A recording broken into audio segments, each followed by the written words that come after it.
ঘুম থেকে উঠে দেখি ঠাকুমা নেই ঘরে। সারা বাড়ি আমি খুঁজে বেড়াই ঘুরে ঘুরে। সকাল থেকেই বাড়ির থমথমে পরিবেশ। বাবাও চুপচাপ, মায়ের মুখটা গম্ভীর বেশ। চুপি চুপি বাবাকে জিজ্ঞাসা করলাম, ঠাকুমা কোথায় আছে? বাবা বলল, ঠাকুমার দেশের বাড়ি চলে গেছে। হঠাৎ করে ঠাকুমা কেন গেল দেশের বাড়ি? ঠাকুমা ছাড়া থাকতে পারবো না। এবার আমি কি করি? মা বাবা অফিস যেত, আমরা থাকতাম দুজনে। ঠাকুমার মুখে গল্প শুনে ভাত খেতাম, ঘুমিয়ে যেতাম গান শুনে। রবিবার মা বাবার অফিস থাকে বন্ধ। মায়ের সাথে ঠাকুমার লেগেই থাকতো দ্বন্দ্ব। আমি দেখেছি ঠাকুমা লুকিয়ে লুকিয়ে কাঁদত। জিজ্ঞাসা করলে বলতো, চোখে কুচি পড়েছে তো। অনেক বছর হলো, ঠাকুমার নেই কোনো খোঁজ। ঠাকুমার কথা আমার মনে পড়ে রোজ। হঠাৎ একদিন বাবার মোবাইলে এলো এক কল। কে জানে কি বলল। বাবার চোখ পড়ে ছলছল।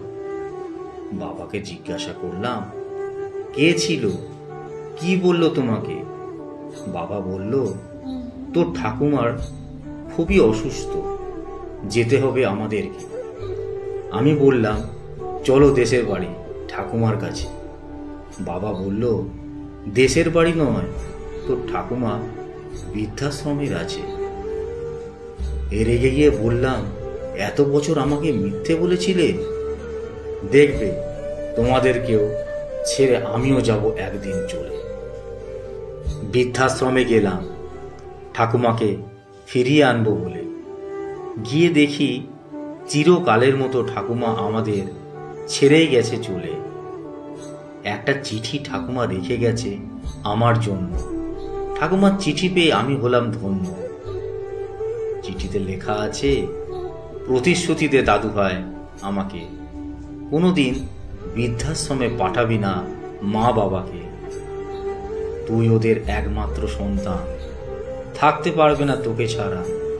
আমার সবকিছু থেকেও বৃদ্ধাশ্রমে ছিলাম হয়ে সর্বহারা। দে দাদু ভাই, কথা দে আমাকে, কোনোদিন দুঃখ দিবি না ওদেরকে। কথা দিলাম ঠাকুমা, কথা দিলাম তোমাকে, কোনোদিন বৃদ্ধাশ্রমে পাঠাবো না মা বাবাকে।